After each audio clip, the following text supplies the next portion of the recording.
We looked at Amazon reviews for Not Another Black Movie, and we actually made a video reading the bad reviews. Really? Yeah. Oh, that's and they dope. were funny to me. Was it one in particular that stood out? One said, why is the mom from Fresh Prince on here? She must really have it out there bad or something. I'm like, God damn.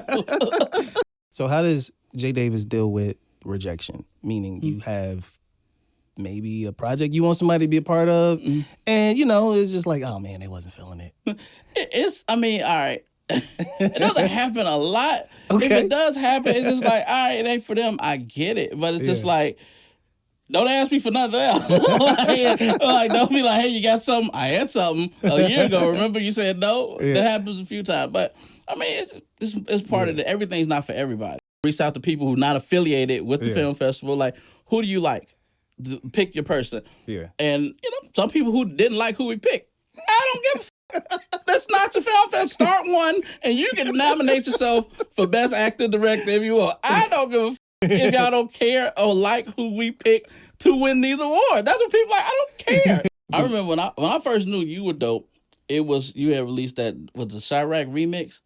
Hey, you remember that? And I was like, I still got it on my SoundCloud. I was listening to it, and you had a video for it. I'm like, I don't know no nigga with an orchestra. Hey. Yes. I was like, this man has an orchestra on this song. Like, what up? I'm YoungBlaze. I'm a rapper, producer, and director, photographer, just all the way around creator. So what about you? You an actor, filmmaker, musician, someone who's creating or part of something amazing? Well, come meet people like you, where we take Chicago, Hollywood, and we meet up in the middle, and we get successful. So if somebody tell you switched up, acting different, acting brand new, nah. Just tell them I'm just acting Chicallywood.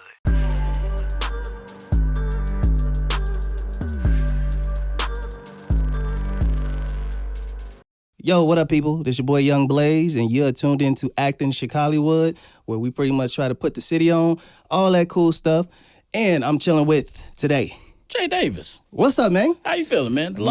Long time that we haven't really met, but we met in sort of a way. Yeah, we've been meeting in passing. Yeah. You know what I'm saying? But it was meant to be where we had to finally sit down. Yeah. So it was just like we was going to keep coming across each other. Exactly. I see you decided to grow your beard like mine. Man, you know, this is what I do. You know what I'm saying? Got the little, what they call little fruits and berries and all the oils in it. Yeah, I've been trying for 3 years. But man, cool. Talk to me, brother. Man, so what do people know you for? A lot of stuff. When you when we came in, you was like, yeah, I met you or heard of you through a podcast, the J. Davis Show. So I did that. Started that in like 2010. Yeah. Sketch comedy, feature comedy movies. I just recently started getting into horror movies and stuff like that. Yeah. So tell me, man, what made you get into this business, period? Just writing short stories, true stories about dating experiences I went through. And I never had like aspirations of movie stuff, but I was like, I might as well. I ain't had nothing to do at the time. So I'm like, let me just start filming some of this stuff. And people liked it. Gotcha. And so I started turning characters into like my first feature film. Your name is synonymous with Chicago as far as when it comes down to this scene, because everywhere I go, I hear a lot of people like, man, you got to work with J. Davis.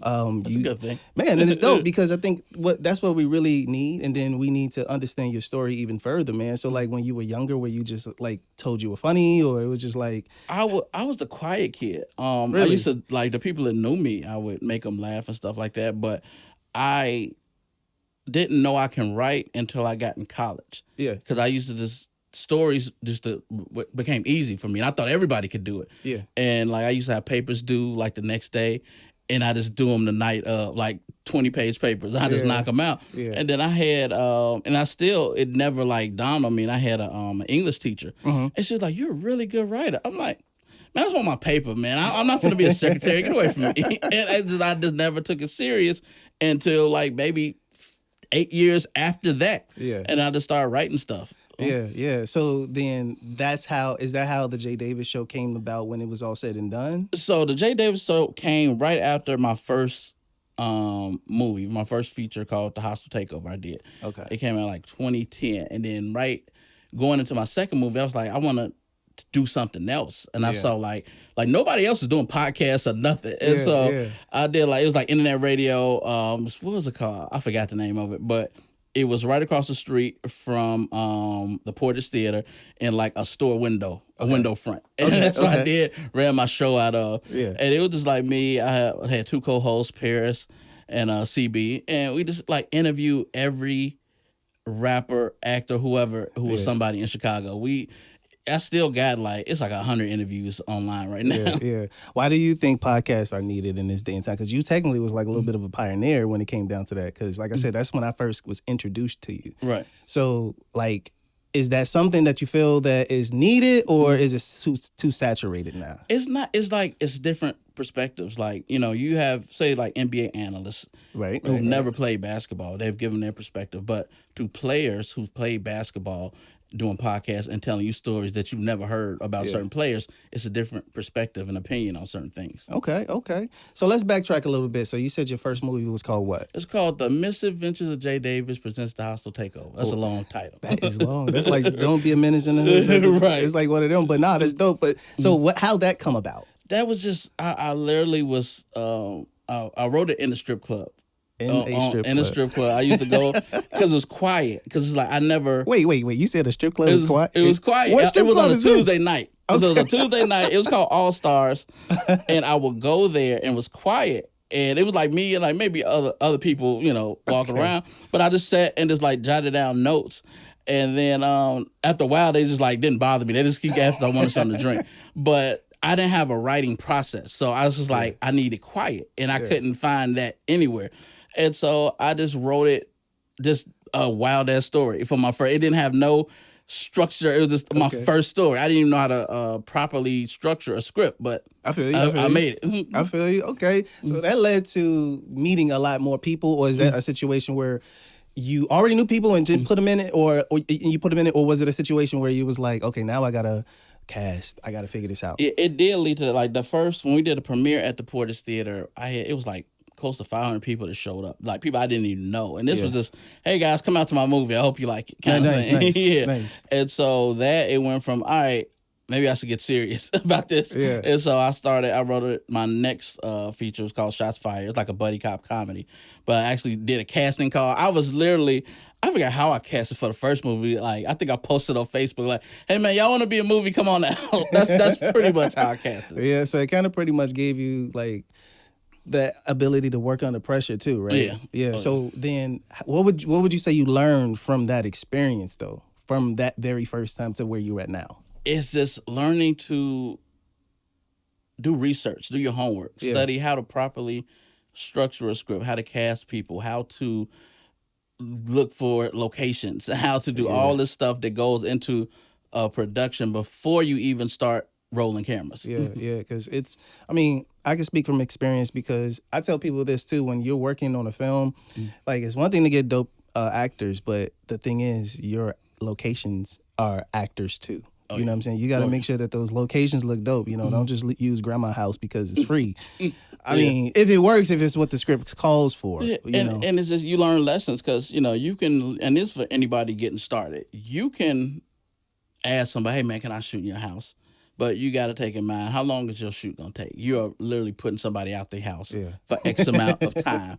And then if you don't finish today, hey man, is your house available next weekend? They might say no. Now you got half your movie shot in the house, and now you got to figure out the other half. Yeah. So it's like, sometimes it might be better to get an Airbnb, something like that. That's something that you can consistently get. But some people might not have the money to do it, but just keep that in mind. When you're asking your cousin, let me borrow your house for X amount of hours, he might not be that nice. Or just give him something. Give him some pizza or something. Yeah, the community pizza. Yeah. Nah, that's cool, man. So then, with that being said, did you start seeing, like, okay, I'm getting successful. How did like certain pressures change now? Now it's like, okay, you learn what you should and shouldn't do, but now your name is getting out there. How does that feel? Because that's a whole nother monster within itself when people start to recognize you for your work and, the things that come with it. How did you deal with that? Nah, it was, I learned a lesson. That's another lesson. It's just like, you start meeting people and it's just like, they just want to be in the project just because it's something to do. A lot of people are serious actors. Some people just want to get in it because it looks cool to post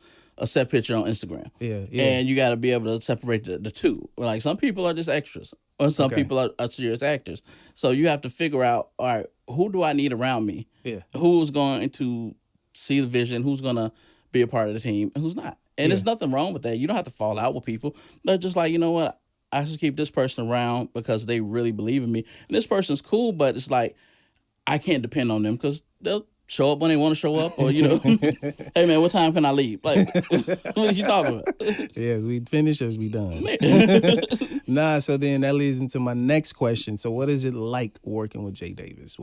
Are you like a easygoing director, or you're like, you know, you rule with an iron fist? Well, I just write. I write and produce and act. I don't direct. I leave that to somebody else. Interesting, because I would think that you would also direct too. A lot of people do too. Really? Yeah, a lot of people do too. I've benefited from working with great directors, but I do the writing and I do casting too. So that's why a lot of people know me and talk to me. But being on set, every set is a good time. It's easy going, regardless of the genre. It's fun. We started shooting. Me and Omar started shooting horror stuff, horror content. 4 years ago, 3-4 years ago. Yeah. And it's still a fun time on set. And, you know, I've heard horror stories from actors. They tell me they don't mention sometimes directors by name, but they were like, yeah, you know, it's easy going on your set. This person is kind of off. But it is what it is. So how do you pick your director? How, like, you have, like, this is your baby now. You done wrote this and I've only worked with... I'm just acting Chicallywood.